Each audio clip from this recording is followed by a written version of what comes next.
Hello friends, myself Rasmi Patel. Today we learn for class 10. In this video we continue our lesson number 9, tune up or teens.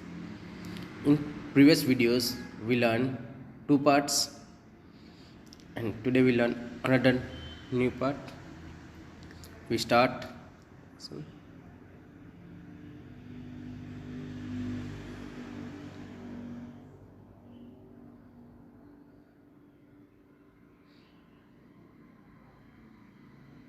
Yes, student 2. Hello, Dr. Mansuri. Sir, I am Kandrap. I read somewhere, tune up yourself for the board exam. Could you explain what it means? વિદ્યાર્થી number 2 જે છે એ કહે છે, hello sir, નમસ્તે sir. Mansuri sir કહે છે, હું કોણ છું? હું કણદ્રપ છું. આઈ રીડ સમવેર, મેં ક્યાંક વાંચ્યું છે. આઈ રીડ સમવેર, મેં ક્યાંક વાંચ્યું છે. Tune up your self for the board exam. Okay, tune up, અનુકૂળ થઈ જાઓ, તૈયાર થઈ જાઓ. શાના માટે? બોર્ડની પરીક્ષા માટે. યોર સેલ્ફ, તમારી જાતને પરીક્ષા માટે અનુકૂળ કરી લો. બોર્ડની પરીક્ષા માટે અનુકૂળ કરી લો. Could you explain what it means? આનો અર્થ, આનો મતલબ સમજાવશો મને? એક્સપ્લેન કરશો? Doctor Mansuri said, dear, you seem to be in 10th or 12th. Dear one, મને લાગે છે, સીમ લાગવું, કે તું 10મા અથવા તો 12મા ધોરણનો વિદ્યાર્થી હોય છે. 10મા અથવા તો 12મા ધોરણમાં અભ્યાસ કરતો હશે. Tune up refer to preparing your mind and body for a particular task. Particular, ચોક્કસ. task means કાર્ય. પ્રેપરિંગ, તૈયાર રહેવું. તો ટ્યુનઅપ મીન્સ શું થશે? ટ્યુનઅપ એટલે કે કોઈ ચોક્કસ કાર્ય માટે તમારા મન અને શરીરને શું કરવું? તૈયાર કરવું. તો ટ્યુનઅપ એટલે કોઈ ચોક્કસ કાર્ય માટે તમારા મનને અને શરીરને તૈયાર કરવું.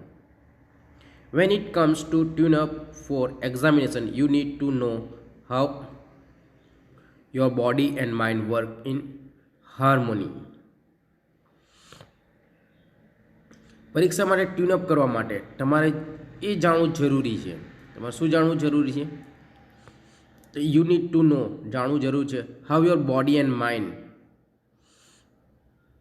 તમારું શરીર અને જે માઇન્ડ, મન, વર્ક ઇન હાર્મોની, એકી સાથે, એક બનીને કામ કરે છે. હાર્મોની મીન્સ એક વાક્ય, એકી સાથે બનીને કામ કરે છે.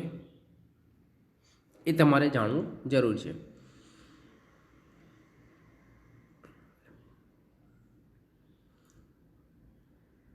You should identify your strength and weakness in the first place.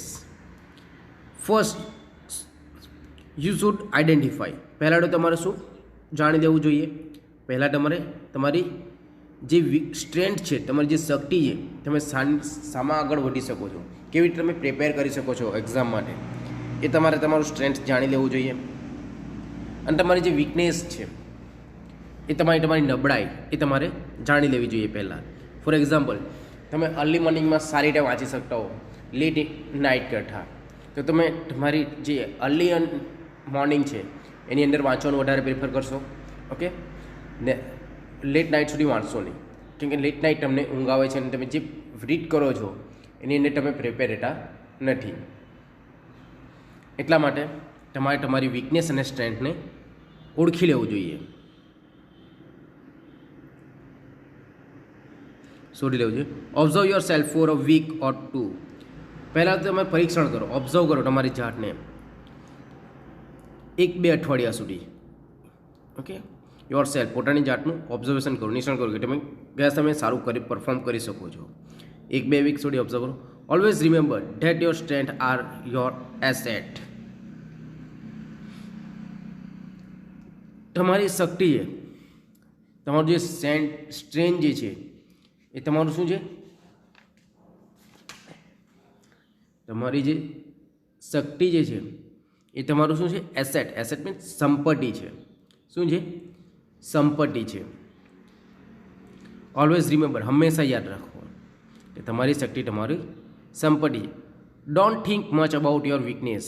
તમારી જે નબળાઈ છે એના વિશે વધારે વિચારશો નહીં. તમારી જે વીકનેસ છે એના વિશે વધારે વિચારશો નહીં. It is your strength that will help you cope the exam. Cope, to cope. Okay, cope means સફળ સામનો કરવો. ઇટ ઇઝ યોર સ્ટ્રેન્થ, જે તમારી જે શક્તિ છે એ તમને એક્ઝામમાં સફળ થવા માટે શું કરશે? મદદ કરશે. સફળ થવાનો સામનો કરવામાં મદદ કરશે, જે તમારું સ્ટ્રેન્થ છે. સેકન્ડલી જોઈએ, secondly, your body and mind are tuned up to the school timetable before you receive board exam schedule. Secondly, your body and mind are tuned up. તમારી બોડી અને તમારા શરીરને બોડી એટલે શરીર અને માઇન્ડ એટલે મનને શું કરો? તૈયાર રાખો.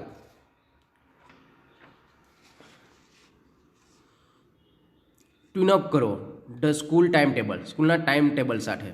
જે સ્કૂલનું જે ટાઈમ ટેબલ છે એની સાથે તૈયાર રાખો. Before you receive board exam schedule. તમે બોર્ડ એક્ઝામનું જે શિડ્યુલ, તમને જે બોર્ડ એક્ઝામનું જે સમયપત્રક મળે છે એ પહેલાં તમારા મન અને માઇન્ડને તમારા સ્કૂલના ટાઈમ ટેબલ સાથે ટ્યુન અપ કરો.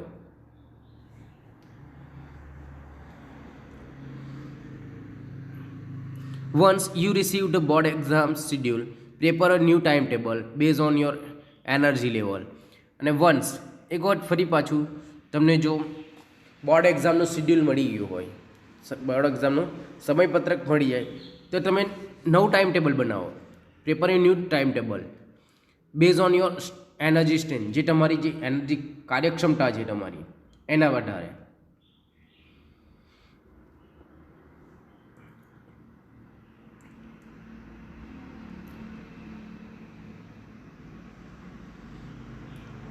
Identify the best time van your energy level is high. અને તમારો જે એનર્જી લેવલ ક્યારે હાઈ હોય છે, તમે ક્યારે વધારે સમય વાંચી શકો છો. ઓકે, તે એવો સમયને તમે શોધી લો. બેસ્ટ ટાઈમ, તમારો શ્રેષ્ઠ સમય શોધી લો કે જ્યાં તમે સારું એવું અફોર્ડ કરી શકો. Try to match it with the time slot of examination. અને તમે પ્રયત્ન કરો કે તમારા પરીક્ષા સમય સાથે તેનો મેળાપ કરવાનો. તમારા પ્રયત્ન કરો કે તમે તમારો જે એક્ઝામ ટાઈમ છે એની સાથે મેળાપ થાય. It is important to relax to tune up your body and mind. અને તમારા શરીર અને મનને પણ ટ્યુનઅપ કરવા માટે પૂરતો આરામ આપો. આરામ પણ મહત્ત્વનો રહેશે. ઇમ્પોર્ટન્ટ, મહત્ત્વનો, ટુ રિલેક્સ મહત્ત્વનો રહેશે. આરામ પણ મહત્ત્વનો રહે તમારી બોડી અને માઇન્ડમાં. તમે કન્ટિન્યુઅસલી બેસીને વાંચતા જ રહો તો એ તમારું માઇન્ડ અને બોડી બંને શું થઈ જશે? થાકી જશે. એટલે તમે જે વાંચશો એક્સ્ટ્રા ટાઈમ કે 1 કલાક બીજું વાંચી લો, એ તમને યાદ રહેશે નહીં. તો તમે તમારા મન અને શરીરને પણ રિલેક્સ કરો, એ મહત્ત્વનું છે. You may follow simple relaxation techniques. અને અહીંયા કેટલીક રિલેક્શન ટેકનિક પણ બતાવી છે. ઓકે, યોગ દ્વારા. તો આપણે આપણી બોડીને યોગ દ્વારા પણ રિલેક્સ કરી શકીએ છીએ. સિમ્પલ રિલેક્શન લાઈક પ્રાણાયામ કરી શકીએ છીએ, યોગાસન કરી શકીએ છીએ, stretching, listening to light melodious music, ધીમા અવાજનું સંગીત હોઈ શકે, talking a walk about 10 to 15 minutes, 10 થી 15 મિનિટ હળવું ચાલવાનું રાખો. એટ અ સુટેબલ ટાઈમ, કોઈ પણ યોગ્ય સમય, સુટેબલ ટાઈમ હોય, યોગ્ય સમય હોય. Or having a cup of green tea, અને ગ્રીન ટી ચા પીવી. તો તમે તમારા બોડીને રિલેક્સ કરી શકો છો. પ્રાણાયામ, યોગાસન, stretching, listening to light melodious music, talking a walk of about 10 to 15 minutes at suitable time or having a cup of tea. તો પ્રાણાયામ સ્નાયુઓ માટેની જે ખેંચવાની જે કસરત હોય છે સ્ટ્રેચિંગ એ યોગાસન હોય. ઓકે, ધીમા અવાજનું સંગીત હોય, 10થી 15 મિનિટ કોઈ મમ્મી પપ્પા અથવા ફ્રેન્ડ સાથે વાતચીત કરતાં કરતાં થોડું ચાલી લેવું યોગ્ય સમયે જે સુટેબલ ટાઈમ હોય. અઠવાડિયા પછી ગ્રીન ટી પીવી, ચા પી કોઈ બી આપણે મિલ્ક ચા પીએ છીએ આપણે એ જ નોર્મલ ચા સાથે ફેમિલી સાથે બેસીને તમે ચા પી શકો છો અને એ વાતચીત દ્વારા પણ તમે તમારા બોડી અને માઇન્ડને રિલેક્સ કરી શકો છો. You can even spare some time for talking to your friends or parents. અને જે આપણી વાત થઈ જ કે તમે તમારા પેરેન્ટ્સ મમ્મી પપ્પા સાથે અથવા તો મિત્રો સાથે થોડો સમય પસાર કરો વાતચીત કરીને, જેથી પણ તમે તમારા બોડીને શું કરી શકો છો, રિલેક્સ કરી શકો છો. Maintain a ચીયરફુલ mood and don't work in ફ્રેન્ઝી. અને હંમેશા કેવો પ્રયત્ન કરશો તમે પ્રસન્ન રહો, ખુશ રહો, હંમેશા ખુશ રહો. તમારા મૂડને તમે કેવું રાખી શકો, ખુશ રાખી શકો. ચીયરફુલ એટલે ખુશ રાખવું, પ્રસન્ન રાખવું. And don't work in ફ્રેન્ઝી. અને ફ્રેન્ઝી મીન્સ બેબાકડા. શું કહી શકીએ આપણે, બેબાકડા, જે ઉતાવળમાં કામ કરીએ એ. તો એ ઉતાવળિયું કામ કરવું નહીં. Wish you all the best. તમને મારા તરફથી શુભેચ્છાઓ. ઓલ ધ બેસ્ટ મીન્સ ખૂબ ખૂબ શુભેચ્છા. Anuj says, students did you enjoy the programme. વિદ્યાર્થી મિત્રો, તમને કાર્યક્રમમાં મજા પડી હશે. શું તમને કાર્યક્રમમાં મજા પડી? ક્વેશ્ચન છે, શું તમને કાર્યક્રમમાં મજા પડી? A big round of applause from the audience. Applause means તાળીઓ. ઠીક, okay.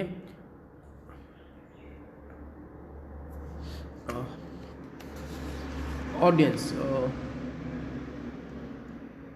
a big round of applause. તાળીઓનો ગડગડાટથી આપણે જે આપણા સ્પીકર્સ હતા એમને વટાવી લઈએ. ધીસ ટેલ ઓલ, જે આપણે ઘણી બધી માહિતી આપી છે. I think it's time to conclude our program. Conclude એટલે પૂર્ણ કરવું, અંત લાવવો. ઓકે, પૂરું કરવું.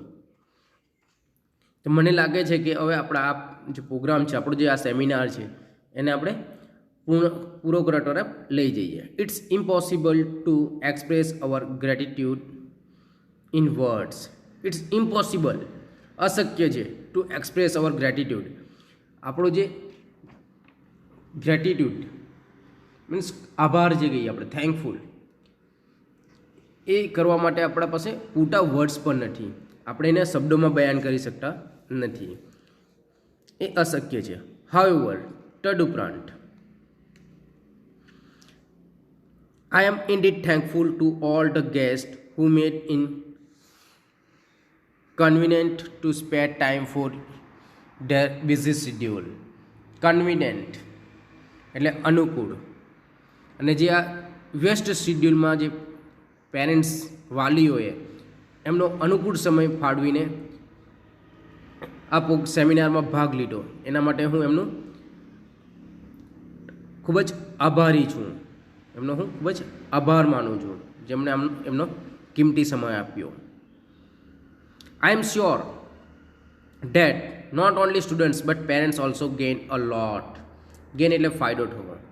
ઓકે, મને ખાતરી છે, હું વિશ્વાસથી કહી શકું છું કે માત્ર આ સેમિનારની અંદર સ્ટુડન્ટ્સને જ નહીં, પેરેન્ટ્સને પણ, વાલીઓને પણ ખૂબ જ ફાયદો થયો હશે.